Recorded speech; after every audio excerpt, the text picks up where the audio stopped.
Hello! Hello guys! For today's video, samahan niyo ako sa aking breakfast. Dahil katatapos lang nating mag-work this morning, tayo ay late na mag-breakfast at tinapos muna natin ang ating mga trabaho. Nagpakain ng amo, naglinis ng mga area. Tinapos ko yun kasi kailangan tapos na hindi tayo matambakan ng linisin. Ayan. Para kahit mag-white tea, wala kang iniisip na hindi mo nalinis yung area ngayon. Tatawagin ka ng iyong amo dahil hindi mo nalinis tapos sa white tea ka. Ayan, samahan niyo ako sa aking breakfast at nag-breakfast ako ng 12:15 a.m. Late na ang aking breakfast. Tayo mga W, inuuna natin trabaho. Pero dapat unahin natin ang ating pagkain. Pero minsan pagising, magkuwang ka lang, mag-supply, maghilamos, mumug. Tapos, akyat ka na. Lilis ka na ng kung anong dapat lilisin. Tapos, pagbaba mo yun, saka ka pa mag-breakfast. Ayan. At ang ating breakfast ay coffee. Ayan. Coffee. Ayan. Kung tayo lalamig. Ayan. Tapos meron tayong sandwich. Yung sandwich ko, hindi na ako nakatiis kanina. Pinagkatan ko na. Gutom na ako. Eh, siyempre, sabi ko wag ko ubusin. Kasi kailangan kong mag-vlog or content. Mag-breakfast ako sa harap nyo. Tapos habang tayo nag-breakfast, ang palaman ko ay mayonnaise. Tapos meron ako dito yung coco jam, strawberry. Ayan. Tama na yung yung gantong breakfast. Hindi naman din ako umpos. Tapos habang tayong nagbe-breakfast, hindi tayo sa live ni Mayor Libubles. Tapos ang kanyang guest is Juan. Yung Jerry Vlog. David. Pero hindi ako minute ko lang kasi narinig sa vlog. Tapos yung aking magkwento ko sa inyo. Tapos itong aking mouse, maganda yung quality yung mouse ko. Thank you nga pala sa nagbigay. Ito. Yung mouse ko yung, pag nakiklik siya, sarap niya i-click. Maganda siya. Kaysa dun sa una kong mouse na nasira ko kasi yung mouse ko yung isa. Sobrang clumsy ko. Pumatak dito sa baba. Tapos nabasag yung kanyang right side na click tong ganito. Ito yun. Pero kahit siya ay ito siya. Ito siya, oh. Kung lang din to, bigay lang din to.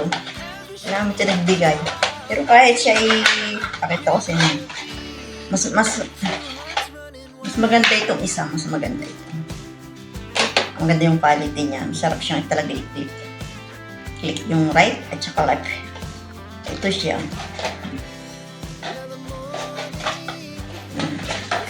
Yan, nalaglag na nga. Ito siya. Ito yung una kong mouse. Ayan siya. Ayan. Ganito siya, ganito. Kaso, tayo nyo, mas maganda yung isa. Ayan o. Kaso, ang problema nito, nagpatak siya dito sa baba habang ako'y habang nakakanta ako dito kumakanta ako ng pumatak. Nakuha yung isa na punggal, ayan.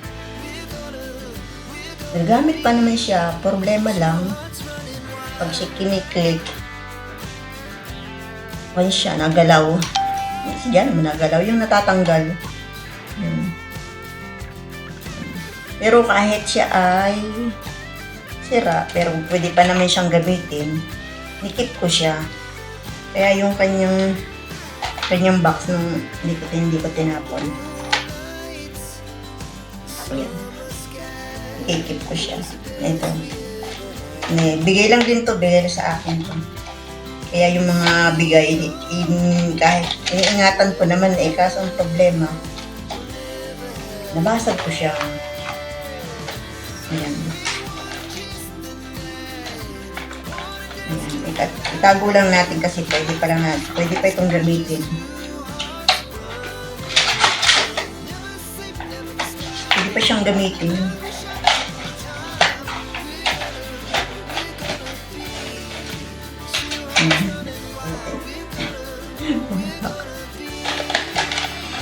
Ayan.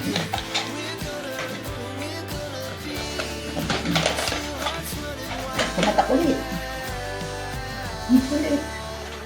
O yan. Diba?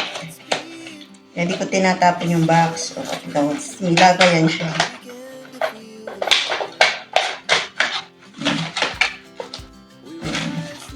Gagawin siya. Di ba? I love it. Ganda siya. Ayan, malamig na yung kape ko.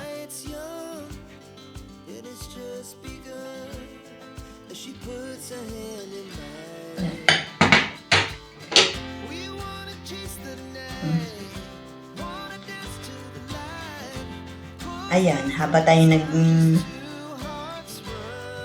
breakfast, andito ako sa harap ng laptop. Di ba? Ayan. Ito. Ayan, kumakanta ko sa live ni. Ayan, si Jerry Vlog. Ang guest ni Merly Buges. Ayan.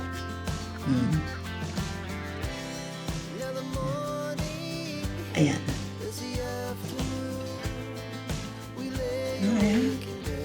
Diba? Pero wala siyang sound kasi nga marinig dito sa music. Mag-operate tayo. Ayan tayo ng kape. Lumamig na.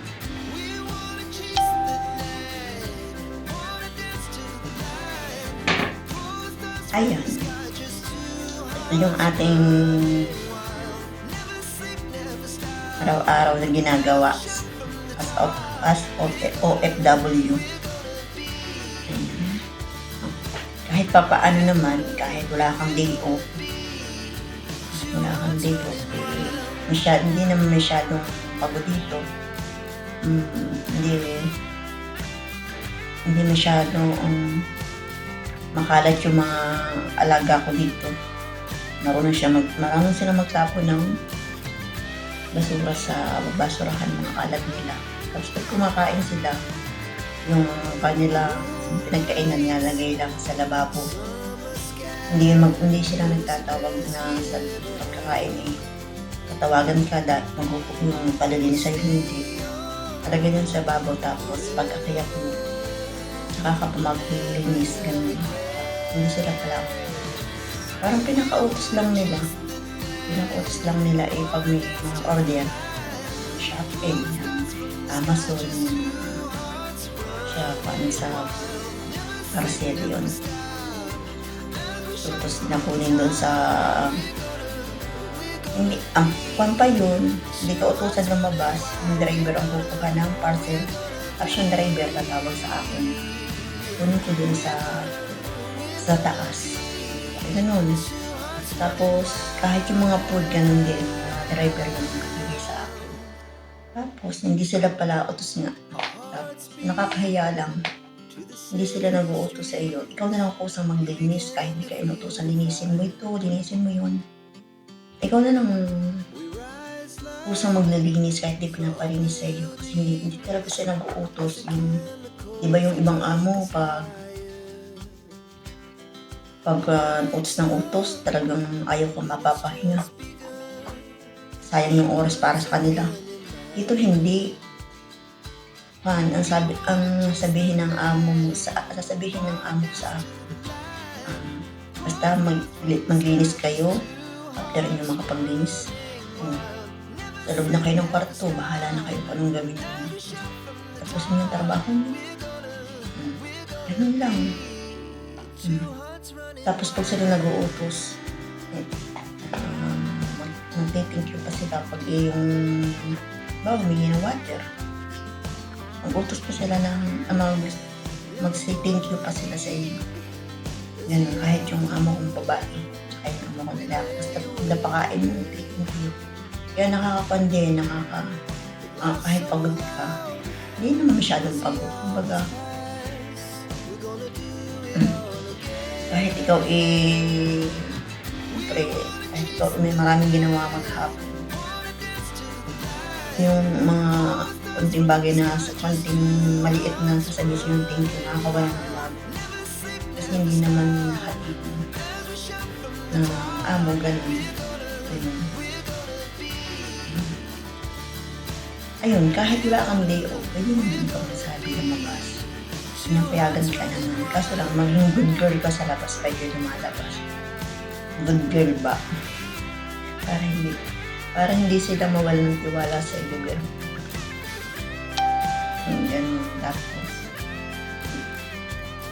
hindi din naman ako palalabas kasi na-enjoy ko rin yung araw-araw dito sa YT. Sa loob na room. Hindi ko naiisipang labas. Minsan lumalabas ako. Pag may mga kakataon na may mga friend na sister gustong mga kanita, sabi naman ako, napayagan naman ako. Ang kapan lang, napayag naman sila, kaya ako lang nire-DDO. Kasi gastos pag lumabas, kung may mag-DDO ka, lalabas ka, kailangan mo yung pera pa. Siyempre, punta ka sa mall, kaya nga naman, punta ka lang doon mag-vlog, kailangan mo mag-ibrahim ka rin. Tapos, takot ako mag-isa. Kasi noong first time kong dating dito, talagang grabe yung kaba ko. Siyempre, first time sa abroad. Kaya ako takot lumabas. Iniisip ko, baka pag ako lumabas, saan ako dalhin ng driver, dalhin ako sa disyerto. Tapos, pagsamantalahan ng beauty ko. Bukang, gano'n. Nakakatakot. Kaya nasanay ako. Depende na lang kung may kakaon sa akin dito nakalala ko. Sabi sa amo na lalabas ako gano'n. Pagsasabi pa ako gano'n. Pero yung ako mag-isa. Pero mag-isa hindi ko daw nakakalabas mag-saat ng driver. Pwede naman lumabas. Ang problema, ako lang hindi lumalabas. Tapos, dito lang naman, lumalabas ako sa supermarket dito at Sierra at bahay lang. Pag ako yung nagpaalam, lalakad ko lang kasi kung lang paglabas ng gate. Yung Sierra na yun. Mga 30 minutes lang ako sa supermarket. Wala, lakad-lakad lang. Tapos bili lang ako ng personal things ko, yung mga napkin, mga shampoo, ganun, unting food, mga ulam na sardinas, magic syrup ko, manibili magic syrup, mga glue ko. Ayun, ganun. Ang dami ko nang sinabi, yun lang yung aking, hindi ko nang tapos yung aking kape. Ayan, dami ko nung nasabi. Hanggang dito na lang yung aking iyaw-iyaw. Ayan. Bye-bye guys, and thank you for watching my vlog na walang kwenta. And don't forget to subscribe to my YouTube channel. Like, comment, and share. Bye-bye!